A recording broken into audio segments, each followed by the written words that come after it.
This is BFBS, the Forces Station with Kam and Danni. Good morning. It's a really exciting day today because we have a very special guest in the studio, Jack Rhodes, magician, comedy, mastermind, smarty pants. How you doing? How we doing? You well? Yeah, I'm all right, thanks. Kam, you well? Yeah, keeping on. Yeah, ups and downs and stuff. But it's not about me. It's all about you. Thank you for coming on to the show today. It's good to be here.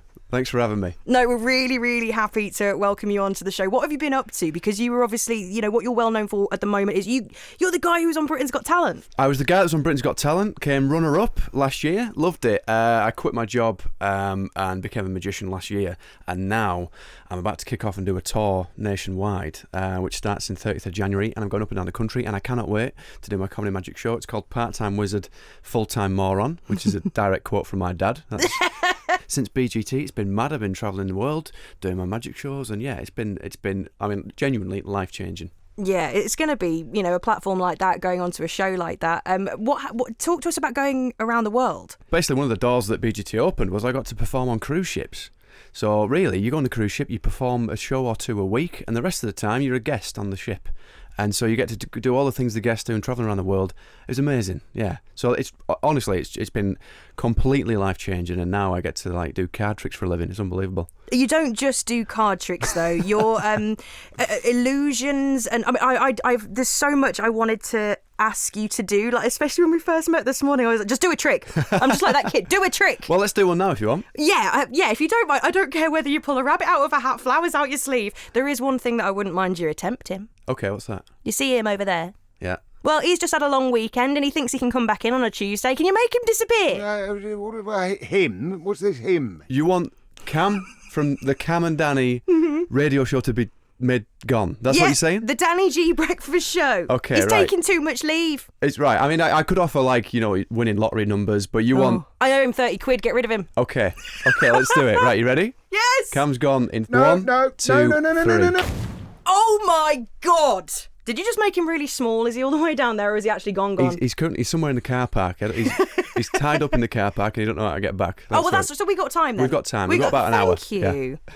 That was quite easy. Is that going to cost me anything? 30 quid. Oh, no, I owe him 30 quid now. You're 60 quid down now. That's not going well, is it? No, it's not going very well at all. So you've mentioned shows around the world.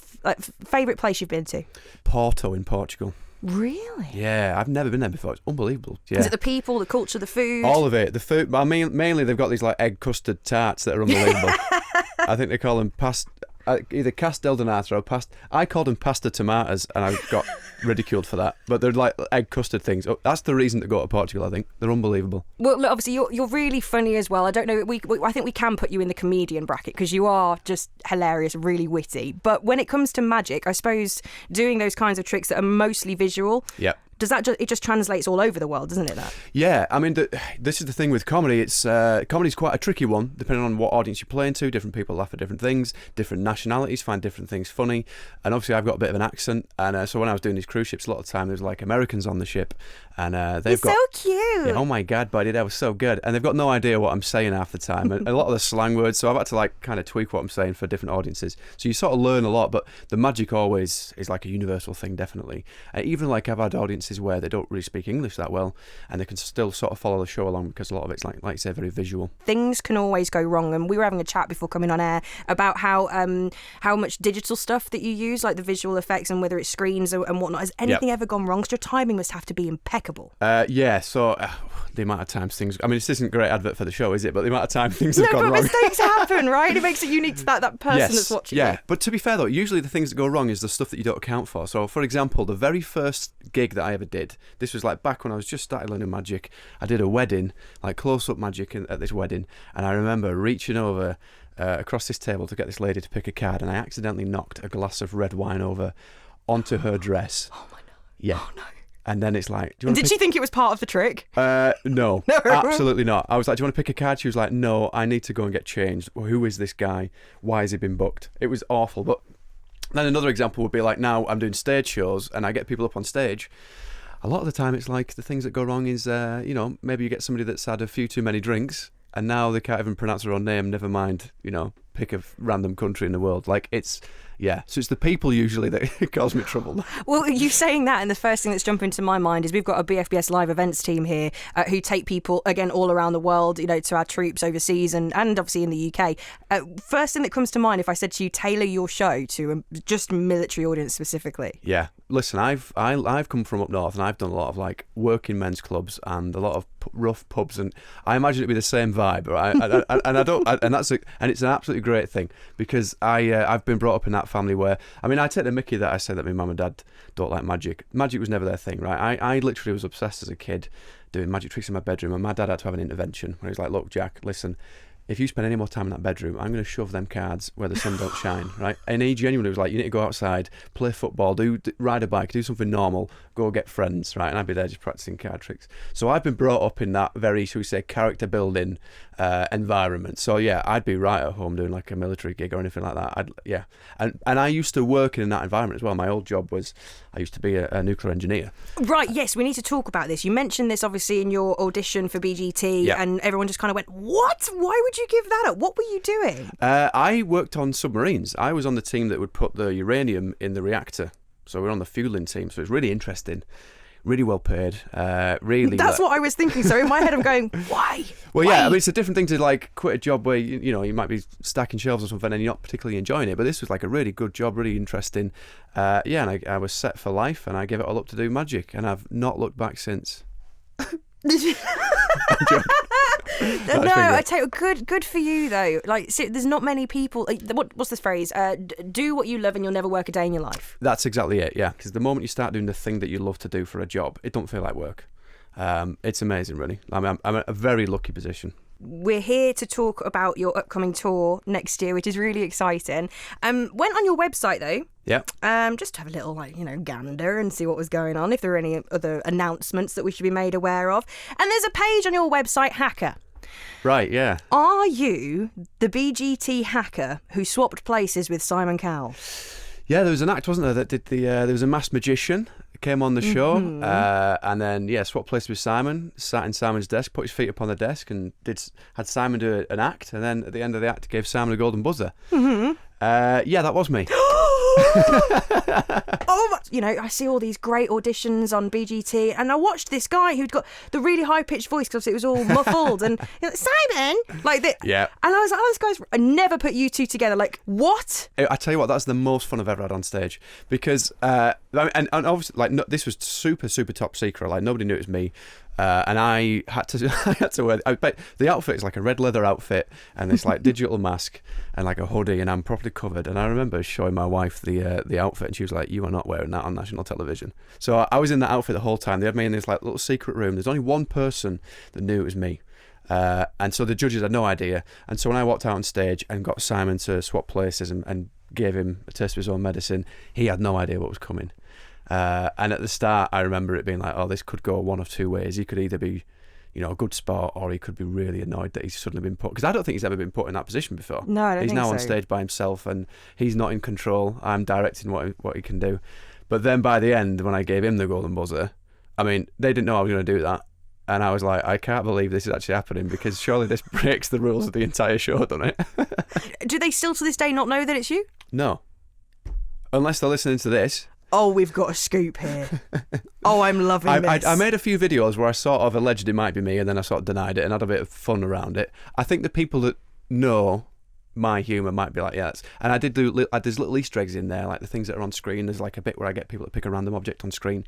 There's little Easter eggs in the objects of like my past auditions and stuff. Yeah, I remember that, because there was like sunglasses and stuff like that. What were the objects from your past auditions? A light bulb and a hat. So I've got. Oh my God, the hat! Have you brought the hat with you? The hat is in a suitcase somewhere. Because you love embarrassing Simon Cowell. Not only did you go back to BGT to do this whole thing, but you put him in the lie detector hat. The lie detector hat, yeah. And we had a lot of fun. And I remember because what happens is like you do your audition, and then the producers will be like, oh, if you get through, what's the sort of thing that you'd want to do in the finals and stuff. And I remember going, I want to stick the lie detector hat on Simon Cowell's head and ask him how much he's worth. Well, it worked very, very well. Is there any kind of... Do you want to see something? Right. Yeah. Are you ready? Yeah. All right, first off, I'm going to do like a bit of a trick of the mind thing, okay? So I want you to think of someone that's close to you, maybe a family member, maybe someone that's close to you, someone that'd be quite impressive if you forgot who they were, all right? Because I'm going to make you forget this person in 3 seconds, okay? So pick someone. Have you got someone in mind? Yeah, I don't want to forget this person. Well, say bye-bye. And it's not going to be Kam, he's already gone. Yeah, he's already gone. Thank you. All right, but I don't know who this person is, right? Okay, no, you don't. Okay. You ready? On 3. 1, 2, 3. It's gone. Do you know anyone by the name Zachary Collinson? No. No, see, told you forget about it. I am good. I really wanted to say yes then. I'm that like heckler in a crowd. Like I wouldn't do that Right, to I you. am messing up, but that's an example of like taking something out of your mind. But I'm going to try and put something in your mind. Oh, right? okay. So I've got a little box, a little gift box. Oh, isn't it pretty? I'm going to put that in front of you. Yeah? Okay. We'll come back to that at the end. Merry Christmas to me. Little gift box. Now, Is it alive? well, it's a little frog called Kam.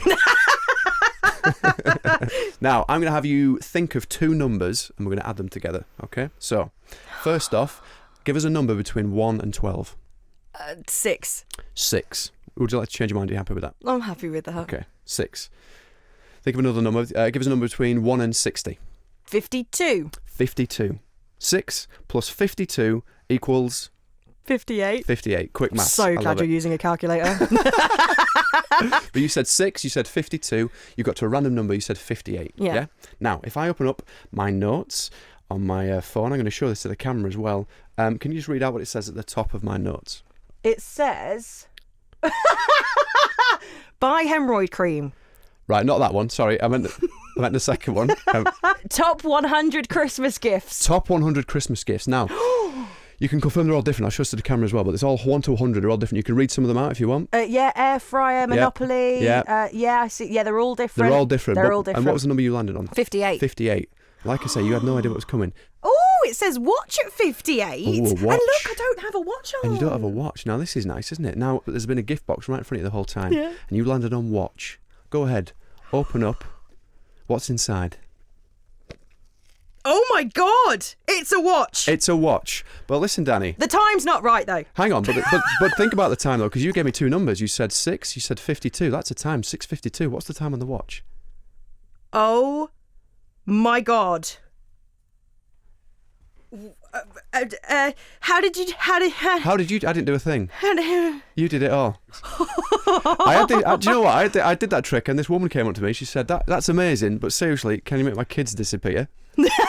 I said, "Mum, leave us alone. I'm working." Oh no! I'm absolutely flabbergasted. How did you do that? Why did I do it? That's the question. Why do I spend hours in my spare room practicing these tricks? That's the real question. Can you teach me how to do a trick? Yeah. Think of any family member close to you.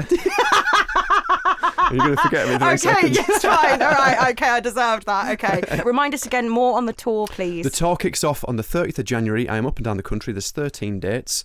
Have a look at the local areas. There is, for example, there's stuff in Stafford, stuff in London. I'm doing Leicester Square Theatre. That's the last gig.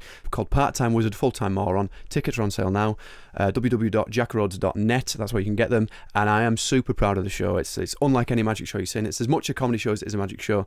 And yeah, if you're up for a laugh, come along and see some magic.